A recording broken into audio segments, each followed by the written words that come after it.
Geniali est un outil auteur en ligne qui permet de réaliser des ressources interactives sous forme d'images, de posters, de cartes ou même de mini-sites. Vous disposez, après inscription gratuite, d'un espace de travail sur lequel vous allez importer différentes ressources. Une fois la présentation terminée, elle sera accessible à partir d'un lien ou intégrée à l'ENT directement. Pour s'inscrire, il faut se connecter sur le site. L'adresse du site, c'est genial.ly/fr.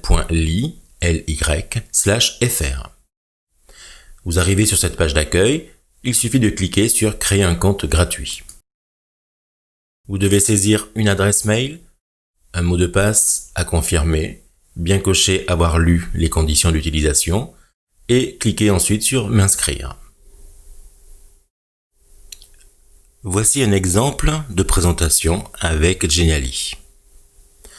On peut avoir sur cette page-là des éléments interactifs qui permettent, en les activant, d'afficher par exemple une vidéo. Ou tout simplement d'afficher dans une petite fenêtre du texte.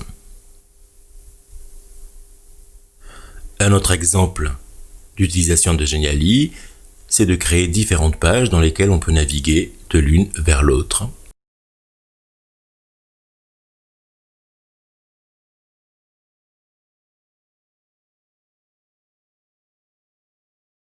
L'intérêt, bien évidemment, est de pouvoir ensuite intégrer sa présentation sur l'ENT comme ceci. Une fois connecté sur votre compte, vous vous retrouvez sur votre espace de travail. C'est ici que vous allez retrouver toutes les présentations que vous avez déjà créées.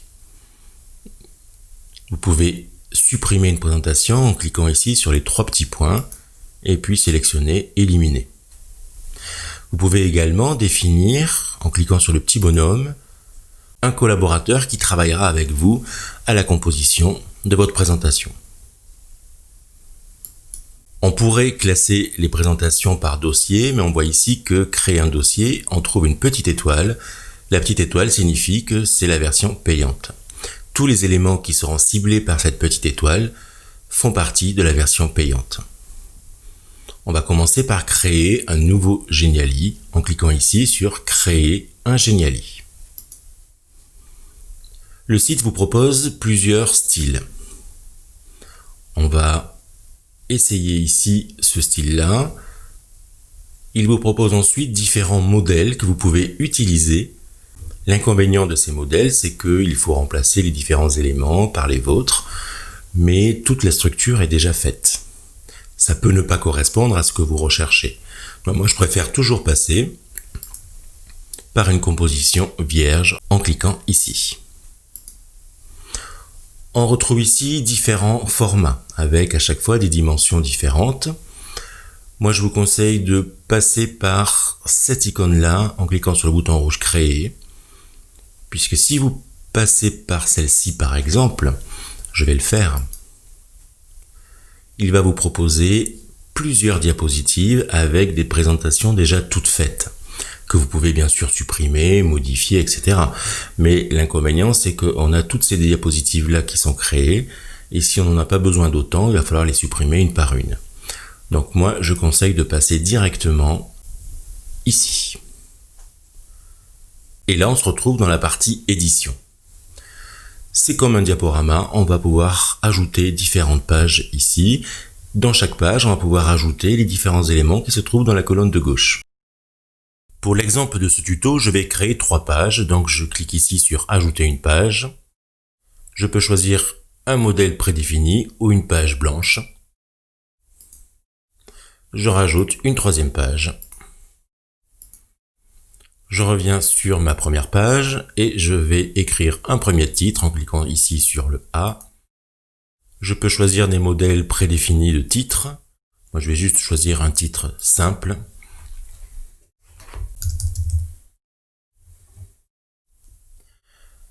Ce titre, on peut ensuite le déplacer. On peut agrandir le cadre pour le faire tenir sur une seule ligne. Je peux évidemment modifier ici la police de caractère, la couleur du texte, mettre en gras, etc. Ça vous connaissez, c'est assez classique. Le petit bouton ici permet de faire une rotation. si l'on a besoin. Je vais ensuite rajouter une petite image. Alors le site propose déjà des images, dont certaines avec des fonds transparents. Là vous en avez que 4, mais si vous cliquez sur voir plus, il vous propose tout un tas d'images qui peuvent être intéressantes. Je vais prendre celle-ci par exemple, je la redimensionne. Voilà pour ma première page. Je peux définir évidemment le fond de la page, il y a plusieurs styles également. Je vais choisir celui-ci. Celui-ci, vous voyez, quand je passe la souris dessus, il est animé, c'est un fond animé. Voilà ce que ça peut donner. C'est pas forcément intéressant, mais pour certaines créations, ça peut être assez sympathique. Donc moi, je vais revenir sur un fond classique avec une couleur. On va prendre celle-ci par exemple. Je reviens sur page et je vais créer très rapidement, je vais passer cette étape-là, différentes pages en ajoutant différents éléments. J'ai créé mes 3 pages.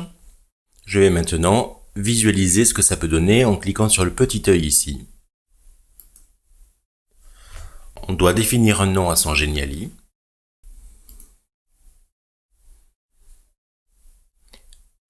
Et on a sur la gauche ou sur la droite les éléments pour pouvoir naviguer d'une page à l'autre.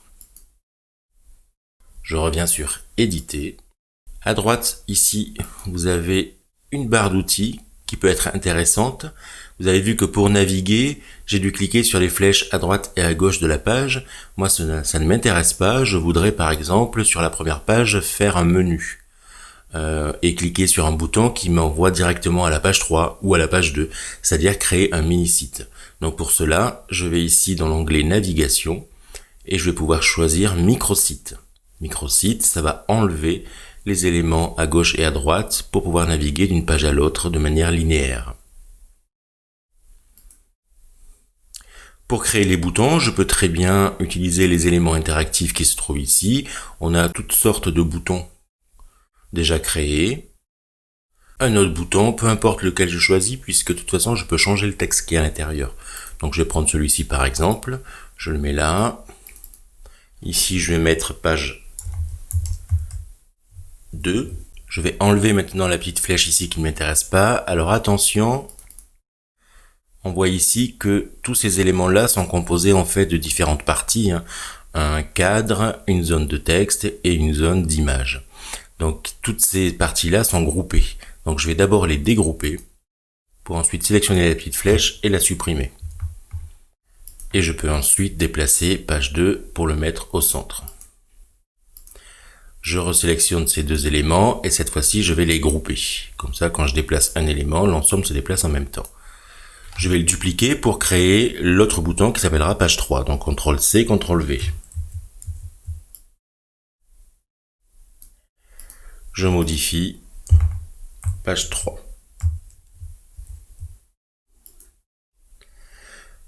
Maintenant, il faut que je définisse l'interaction.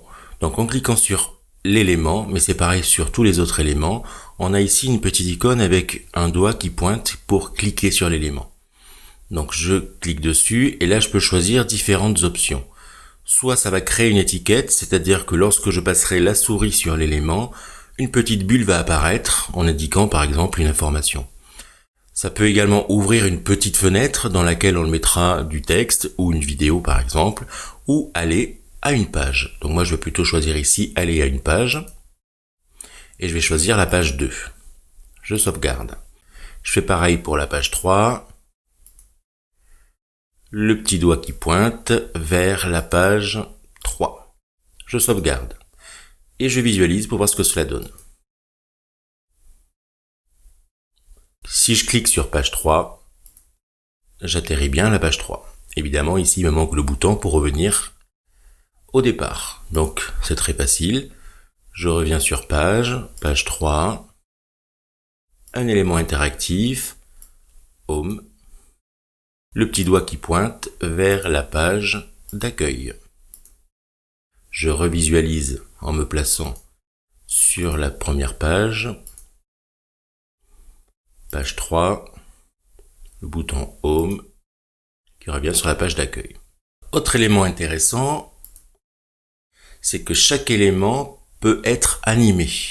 Pour cela, on a ici la petite icône qui montre comment va pouvoir arriver l'élément, soit en entrée, donc on a plusieurs effets, on voit ce que ça donne. Dès que la diapo apparaît, l'élément va apparaître comme ça. Soit en sortie. Alors attention à la sortie, c'est vous qui allez définir à partir de combien de secondes l'élément devra disparaître. Ce n'est pas lorsque la diapo va passer à une autre.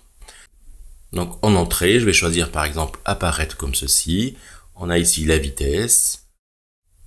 À quel moment on veut qu'apparaisse l'élément, soit au tout début de la diapo, soit quelques secondes après le début de la diapo.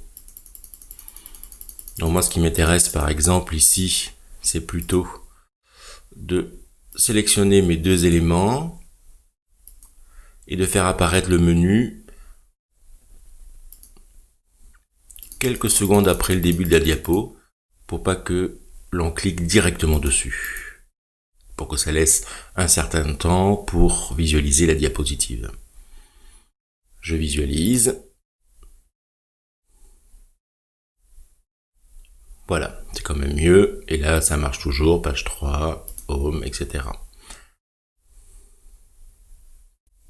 La partie continue, ça peut donner une petite animation au bouton, comme ceci par exemple.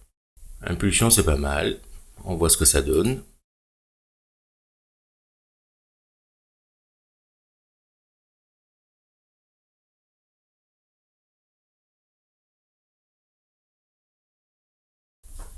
Comme sur un diaporama, on peut également changer la transition entre chaque diapositive. Pour cela, on clique sur la petite baguette magique en face de chaque diapositive. Et on a ici les transitions. On peut choisir le sens de la transition, soit horizontale, soit verticale, soit centrale, et ensuite le style. Je ne vais pas montrer beaucoup plus d'options dans ce tuto, c'est assez intuitif, vous verrez par vous-même. Là, on imagine que notre présentation est terminée, maintenant on va la publier. Donc pour cela, on va cliquer sur le petit bouton en haut à droite, Prêt. Et là, on n'a pas trop le choix, on ne peut que la rendre publique. Le mode privé, c'est pour le mode payant, évidemment. On vérifie les informations sur le mode public, le titre ici, une petite description si l'on souhaite. On peut cocher ici pour que ça serve d'inspiration à d'autres personnes, donc ça veut dire que votre présentation servira de modèle. Et on clique ensuite sur Prêt. On peut à nouveau visualiser sa présentation, on peut la partager. La télécharger, ce n'est pas possible, c'est pour la version payante. Je ferme ici, je reviens sur la petite icône Geniali ici, et ma présentation va se retrouver sur ma page d'accueil, ici. On peut bien évidemment à nouveau l'éditer et la modifier. Si je veux la partager, je clique sur cette petite icône là. Et là, j'ai le lien directement que je peux donner à n'importe qui ou mettre sur un site. Et la page qui va s'afficher, ça va être juste notre présentation. Mais on peut très bien, ici, choisir Insérer. On a le code iframe que l'on va copier sur le NT comme on le ferait pour une vidéo de YouTube ou de Pod, par exemple. C'est exactement la même chose. Du coup, ça intègre dans le NT la présentation. Donc si je prends le lien par exemple, que je le copie, copier, j'ouvre un nouvel onglet, je colle mon lien, je valide. La présentation va s'afficher en plein écran. La présentation s'adapte à la taille de l'écran.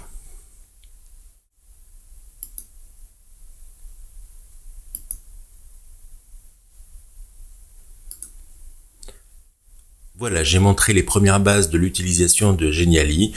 Il y a quelques autres options encore, mais vous les découvrirez facilement, puisque encore une fois, la plateforme est très intuitive. Ce qui est intéressant, par exemple, surtout pour terminer, c'est que quand j'intègre une présentation à l'ENT, si je modifie cette présentation, je n'ai pas besoin de la réintégrer à nouveau dans l'ENT.